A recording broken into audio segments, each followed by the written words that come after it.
All right, here we are. Welcome back to the Impact in Action live show in conversation. So here we're going to be talking with leaders and entrepreneurs about mindset shifts and tactical approaches to help you put your impact in action. So I am your host. It's me, Maryann Lombardi. I am the founder and CEO of Maryann Lombardi Coaching, where we help women and non-binary entrepreneurs and executives ditch that work-life balance seesaw and take bold action to build a profitable business that is in alignment with the life that they want to live.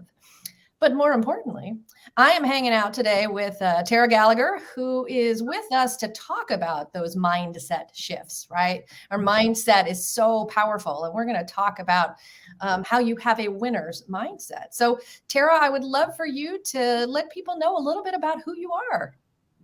Yes, and Maryann, thank you so much for having me guest speaker on your show today. It's an absolute privilege. So, for those of you that don't know me, my name is Tara Gallagher, and I actually live in Ireland. So all the way across the water here in Ireland, northwest Donegal, up along the coast. So I am a mum of two. I'm also a wife, and my background is I was actually an accountant many years ago, and really enjoyed, wanted the career, wanted the independence, and then once I had kids, I always thought I wanted to be out of the house all the time. But once I had kids, I realized that I wanted to be at home with them, but I also still wanted my independence. So I actually started a network marketing business, which is wonderful, still a part of. But it came to a point within there that I, reached a really one of the pinnacle positions within that company. And then imposter syndrome kicked in. And from I was working harder and harder and harder, and it had the opposite effect on my business. It was having my business fall backwards and backwards and backwards, which is how and why I came into this work of mindset. I fell into Bob Proctor coaching back in February of 2020. And since then, it has been an absolute and utter whirlwind. It has completely turned my whole world around. And last year, I then became a PGI coach. And it's been one of the best things that I have ever done. So even in those times of adversity, I'm so grateful for it, because it has 100% led me to where I am today. And obviously, you're meeting wonderful women as well, like Maryann. It's been incredible.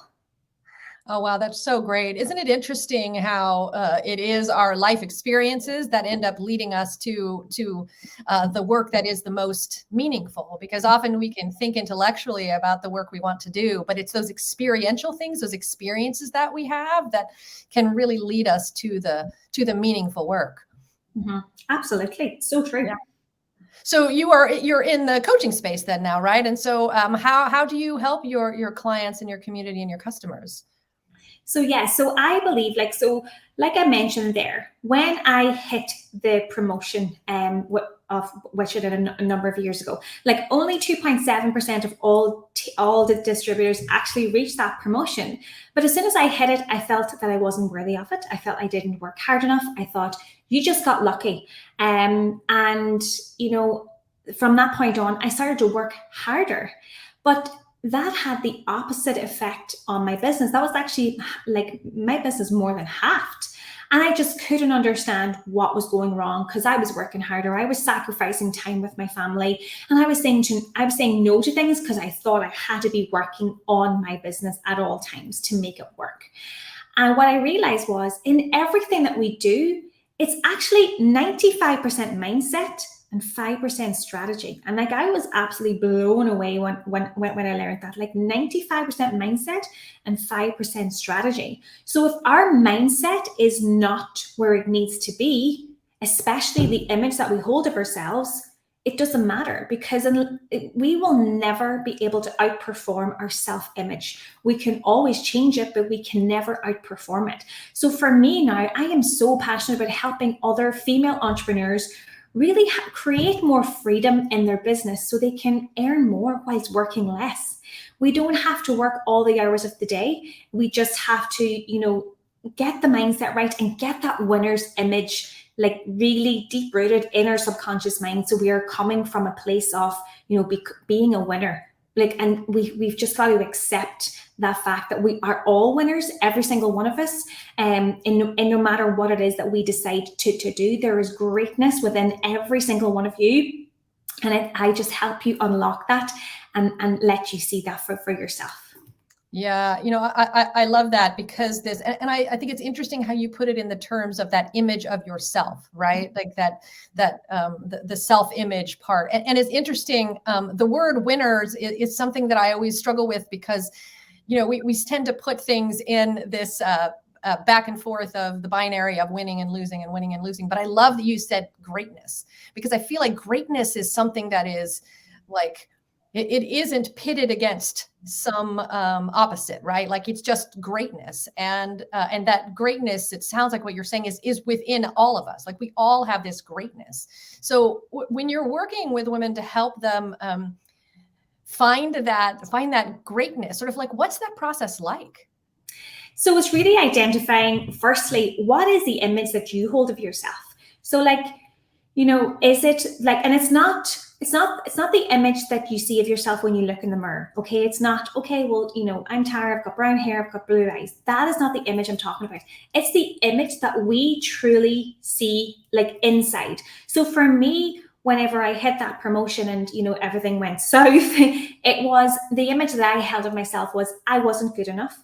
I wasn't worthy. I wasn't able of, progressing onwards. I was always going to be, where I was at. And our image that we hold of ourselves is, it's resonant in our subconscious mind. Okay. And that's our emotional mind. And it's in there. And that is developed through like beliefs that we have inherited through our whole life. So I'm 37 years of age now. So I've got 37 years of beliefs, and like 9 times out of 10, the beliefs that we were told or taught growing up aren't actually, when you actually look at them and reevaluate them, you're like, that isn't true. Like, somebody else came up with that belief.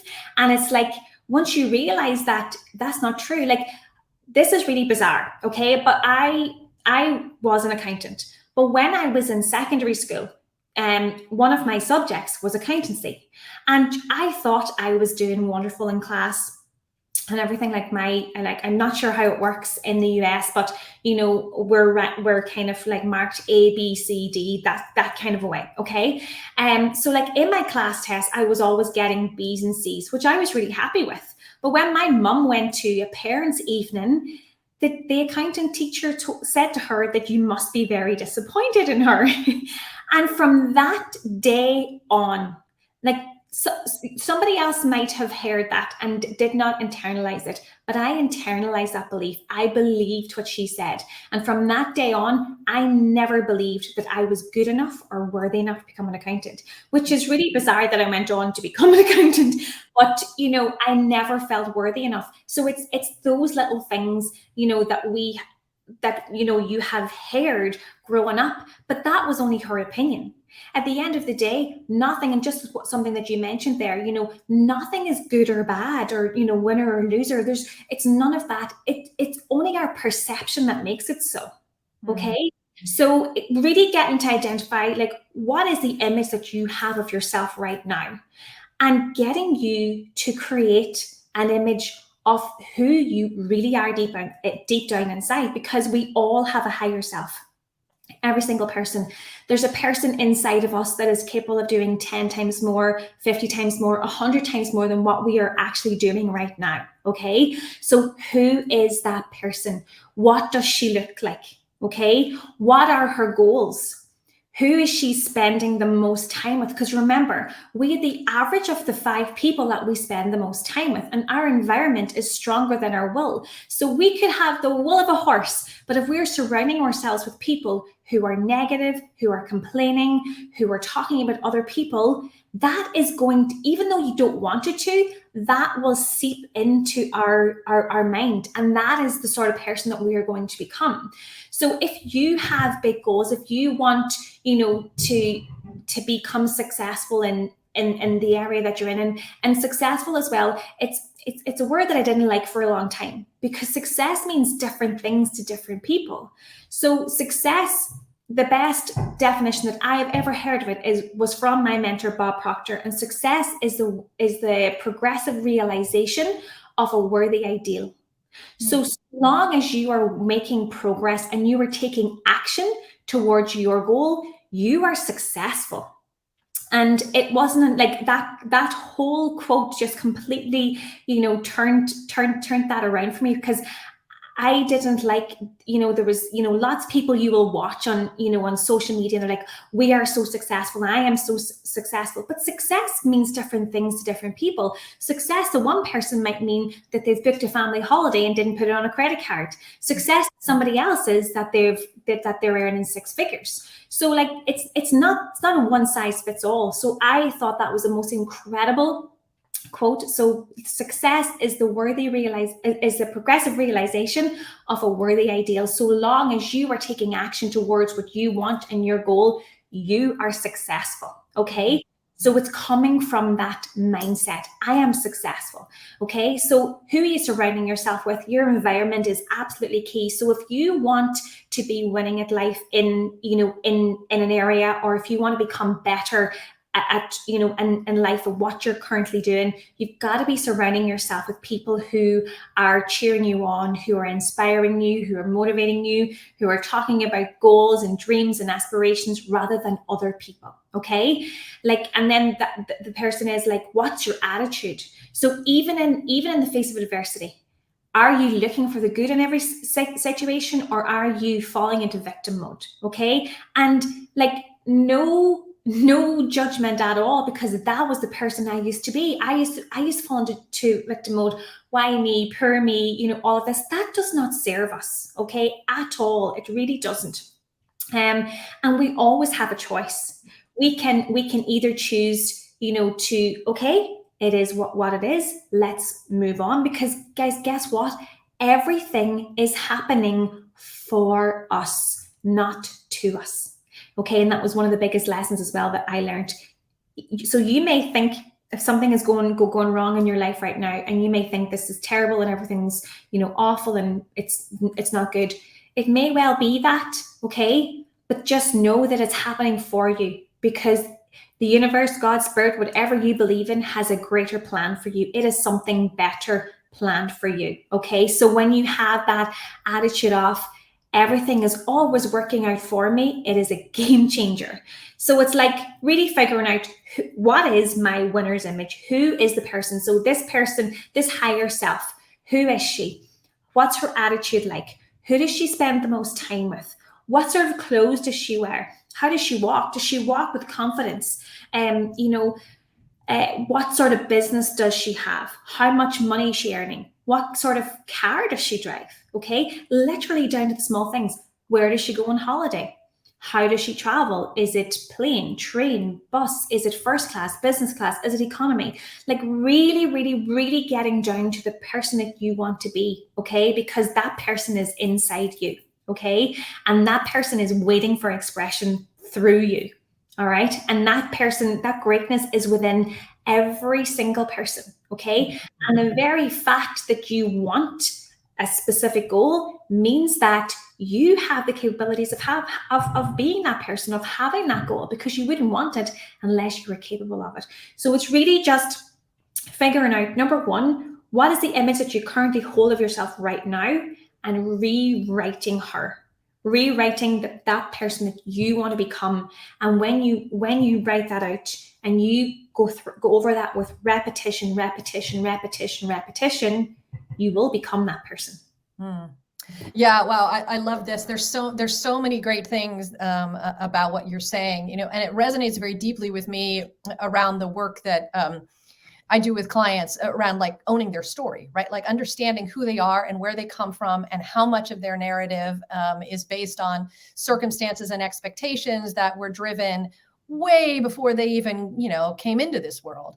Yes. But they inherit, or they adopt, or are given to them, or placed on top of them, whether that's from parents, from community, from society, from media, from all of that kind of stuff. There's so much that exists in the world that are choices that other people have made for us. And so digging out from that, this is where I think that the work you're doing is really powerful, right? Because you have to dig out from underneath all of that stuff to figure out how much of it is actually yours, right? How much of it do you own? Can you claim, in rewriting that story of you? And from that base, when you can figure out how much of it is you, what is you versus what is everybody else, it allows you then to do what you're talking about, right? Like is to come out and reclaim and like build this self that allows you to accomplish all of the beautiful, beautiful things that you want to accomplish, right? And I feel like for folks who may be listening or sort of just starting this journey, kind of where's a good place for them, to start, sort of like a first step, in just kind of approaching this kind of new work to really settle in and work on their mindset? Is there anything you can give them as a first place to start?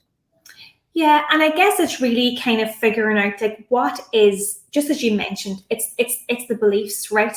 So what is the main negative chatter that goes on in your mind most? Like, is it you're not worthy? Is it you're not good enough? Is it that you're not capable of it? Is it you're thinking thoughts of scarcity and you're not capable of achieving that, or being able to like earn that money, or so on and so forth. So really figuring out, what is it that I'm telling myself on a daily basis over and over and over again? Okay. And writing out the opposite of that. So for example, if it is like money, that, it's scarcity, what I would do is I would write it like an affirmation, like I am so happy and grateful now that money comes to me in increasing quantities through multiple sources on a continuous basis. Okay. Is it that, you're not worthy, that you're not capable of achieving goals? I am so happy and grateful now that I am a goal achiever. I am effortlessly, achieving every goal that I set for myself. Okay. And like do that on repeat. There's a wonderful app. It's called Think Up. And you can actually record yourself. Like auto suggestion is one of the best ways to kind of create a new habit. Okay. Because the beliefs that we have, the paradigms that we have, like paradigms are like a multitude of habits that cause us to act out and do things without us even thinking about them. So for those of you who drive a car, okay, that's an example of a paradigm, but that's an example of a good positive paradigm, because you just jump in the car and you just take off. You don't even think about where's the start button, where's the clutch, where's the whatever. You don't even think about it. You just do it automatically. Okay. But we do things automatically. In fact, 96 to 98% of the day, we are doing things subconsciously. Okay. So that is the part of the mind that we want to work on. Okay. In there, we didn't just learn to drive a car in one day. It was done through repetition. We stalled the car, we hit into something, but we went over and over and over and over again. It's like a child learning how to walk. The child, stumbled, fell, got back up, stumbled, fell, got back up. The child could have done that 100 times. So it was through the repetition that we learned how to drive, that we learned how to cycle a bike, that we learned how to walk. Okay. So in order for us to create a new winner's image habit or winner's image idea of ourselves, we've got to do the repetition. So the best way to create a new habit is the best way to implement something new is to create a new habit that makes the old habit obsolete. So every time this idea comes into your head that I'm not good enough or I'm not worthy of achieving goals, you're going to repeat, I am so happy and grateful now that I am effortlessly achieving every goal that I set for myself. I am a goal achiever, and accept that idea. But you've got to do it repetitively over and over again. And auto suggestion is the best way to do that. And the Think Up app is incredible because you can actually record yourself and you can set like little timers on that and prompt you throughout the day to listen to the recording of yourself. And the more that I'm telling you, if you were to do this every day, 3 times a day, especially the first thing in the morning, whenever you wake up, because that is when, your subconscious mind is most adaptable. It's just waking up. So that is when it will seep in more. And just before you close your eyes at night, whatever is the last thing that you think about as you're falling off to sleep, that is what's going over and over in your mind all night long. So it's so important to have a really good routine that's what you're thinking about. You're thinking of what you want rather than what you don't want as you're falling off to sleep. Okay. And the Think Up app is absolutely brilliant for that. So I would 100% recommend anybody to try that for 30 days, but doing something, like recording an affirmation that's going to suit them. There's no point in me giving a general affirmation, because it's gotta be for you. It can't just be like a one-off thing. So like really deciding like what is that one, or what is that two things at most, like that negative chatter that's going on in my mind. You're going to write that out, and then on another sheet of paper you're going to write out the opposite. I am so happy, grateful now that. Write the opposite. Burn the old and start working on the new, and watch the difference in yourself in a few short weeks. Yeah, wow. I think that is such great advice. So I'm going to do this. So I would like everybody else who is either watching now or on the replay to do it as well. So I am going to figure out what my two are, and I will put them in the comments when I figure that out, because there's like probably 15 I could do. But I like the fact that one, maybe two, but like to pick very seriously and strategically the one that that's really like, for me, I think the one that comes up a lot is the one I'm going to sort of like try to find. Yeah. And that's why it is important just to do one or two, because I know for me anyways, I want things done yesterday. Very much want to change everything at the one time. And we try to change 10 things. And, and like another example of a paradigm would be hitting the snooze button in the morning time. Okay. You just do it. You don't even think about it. But it's like 5, 4, 3, 2, 1, get up, do it now. Okay. So it's really figuring out and asking yourself, you're going to write out loads. You're going to write out loads, and write out as many as you can, but prioritize them. So like, which two, if you were to change now, would have the biggest impact on your life? Yeah, okay? That's great. Say that one more time. So like, write out all of them, like all the negative chatter that goes on in your mind. Okay. And prioritize them. Put them in order of 1 to 10, and pick the two that would have the most impact on your life right now if you were to implement them. Okay. And, that's the thing, and the two max, because when we try to change too many things at the one time, nothing changes. We become overwhelmed and we don't know whether we need to turn left or right or what we need to do. So it's focusing on at most 2. And if you want, you can just focus on the 1, but focus 2 max at the one time. Yeah, I think that's fantastic. Well, Tara, this has been so helpful. Can you let people know how they can find you and engage with you and connect with you? Yeah, so I actually have a group on Facebook. It's called the Mindset Project, and we have over 400 other female entrepreneurs in there who help guide and support and collaborate and network and everything like that in there. So you can follow me there. I do put in content in there as well every week, so that would be the best place, yes, to catch up with me. Oh, that's fantastic. Well, Tara, thank you so much for spending a little time with us. And please, guys, go over and find the Facebook group. I'm going to leave that in the comments as well, so you have the link for that. And we will see you next time. Thank you, Tara, for being with us. Thank you so much for having me. All right. Bye-bye, y'all. Bye.